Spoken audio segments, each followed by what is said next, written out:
So this video is to talk a little bit about indexing data frames and get into some of the more advanced indexing features in R. But first, if you recognize that a data frame is a list of vectors, then you should know immediately that you are going to be inheriting from list in terms of the ability to index a data frame as a list. There's a built-in data frame, a sample data frame in R called mtcars, and it's basically just a list of car models and some data about those car models. One thing you should pay attention to about mtcars is that first column is not actually a column in the data frame. Notice it doesn't have a header. That's because in this particular case, this is a data framed with named rows, and the car models are the names of the rows. And we can look at that by looking at either row names function. And you should also see these if you look at the attributes of mtcars, the row names attribute. So if this is a list of vectors and each vector is a column in this data frame, then we can use the $ operator to get at individual columns like the miles per gallon column. We do so, remember that $ is giving you the contents of the memory location in the list. So this is going to be the same thing as using the double square brackets with a 1.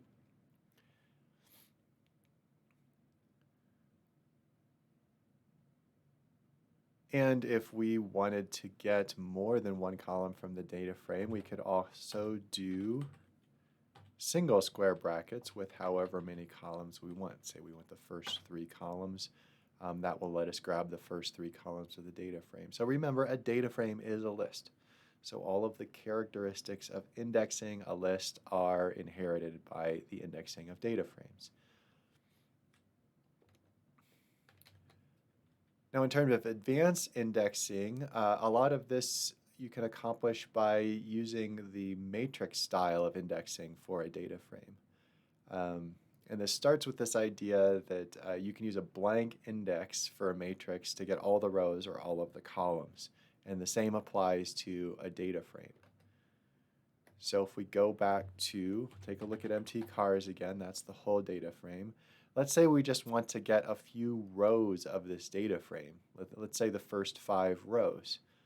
Well, if that's the case, then I can use the single square brackets and I can use a matrix style of indexing where I have 2 indices and say, remember, it's always going to go row, comma, column. And I said I want the first 5 rows, so if I put 1:5 for the index for the row and then a comma, and I leave the index blank for the columns, that's going to indicate give me all the columns for the first 5 rows. So that's a way I can quickly pare down this data frame to just the first 5 rows of that data frame. And we could do the same thing for columns if we wanted a certain number of columns for all of the rows. Let's say we just go in columns 1 through 3. This will do something similar as we did with using the list indexing. But in this case, we use matrix indexing, and it gave us the same thing, all of the rows for the first 3 columns.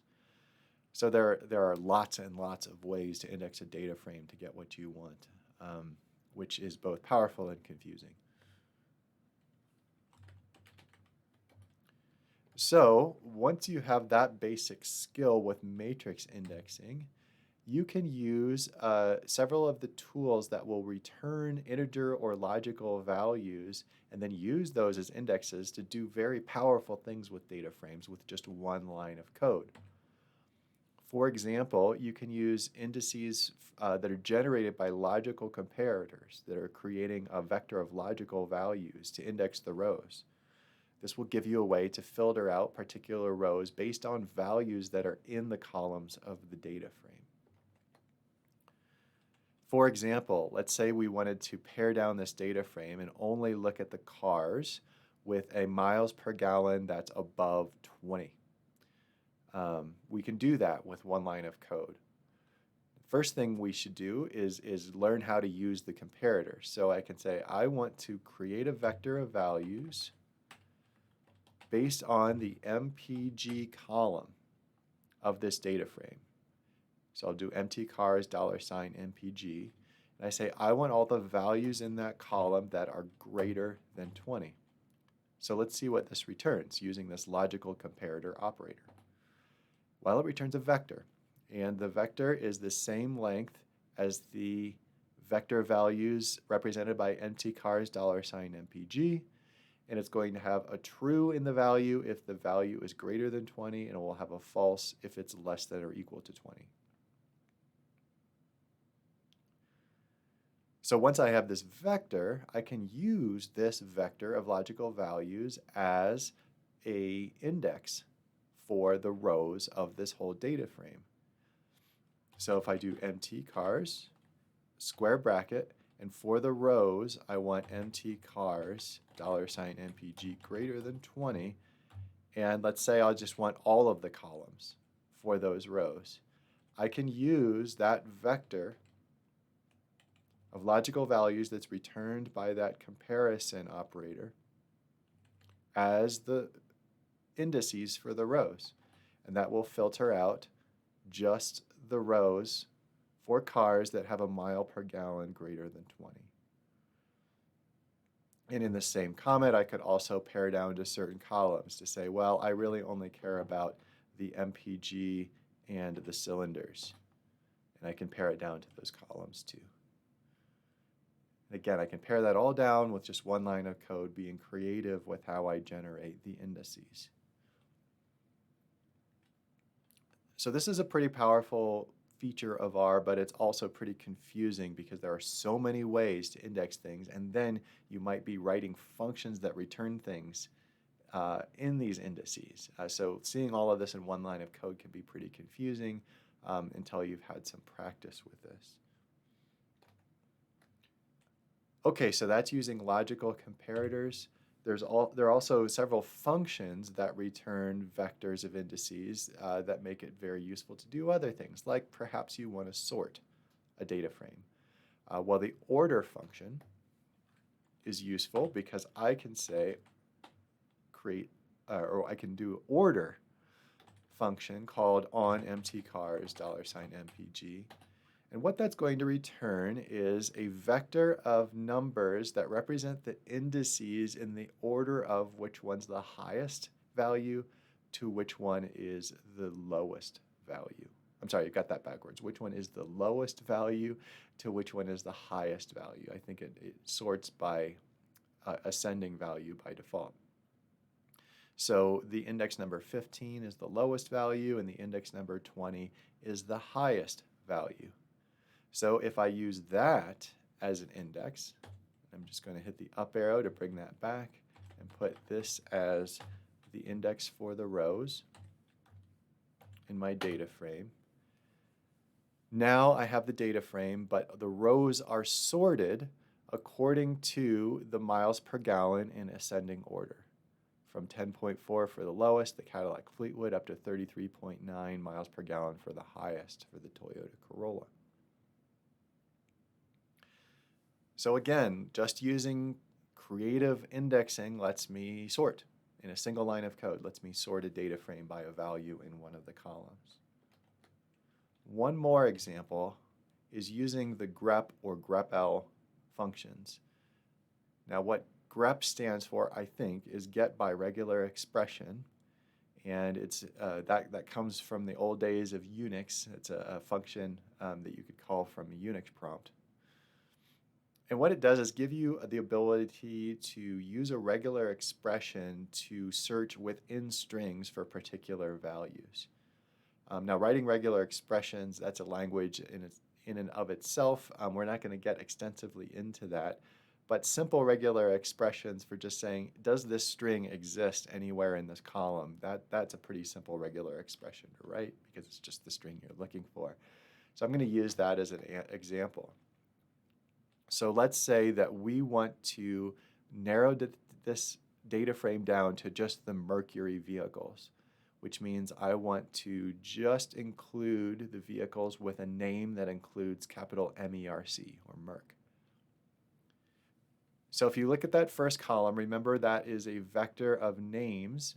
It's not an actual column in the data frame. It's the row names for the data frame. So I can bring up the row names for empty cars, and I get that vector that is on the left side. It looks like the first column, but it's not actually the first column. And then I can do a grep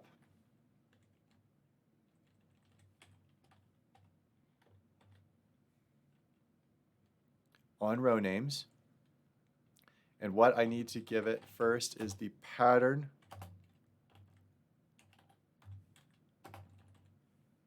argument, and this would be the regular expression. In this case, the regular expression is very simple. I just want to find any instance that has Merc in it. And then the X argument is the actual vector that I want to look through. And if I run that, what that's going to return are all of the indices that have Merc in them. So that's 8, 9, 10, 11, 12, 13, and 14.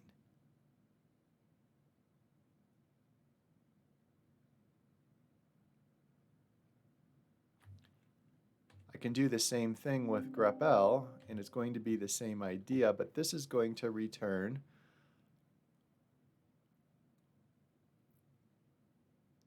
a vector of logical values where it's going to be true if the row contains Merc. So either one of these can then be used as an index to the rows to empty cars in order to filter out all the cars except for those that start with Merc. So I'll just use this grepl command. I'll use that as the index for my rows. I want all the columns, and that will give me just the rows that have Merc in them. So grep and grepl will let you quickly search through strings, a character string vector, and identify all of the elements of that vector that have a particular string in them as defined by a regular expression, or have a string that evaluates to true for that regular expression. So that's just a few advanced ways of indexing data frames that you might see, and with the flexibility that you see here, it can be a little confusing to read these lines of code, so hopefully that will give you a head start.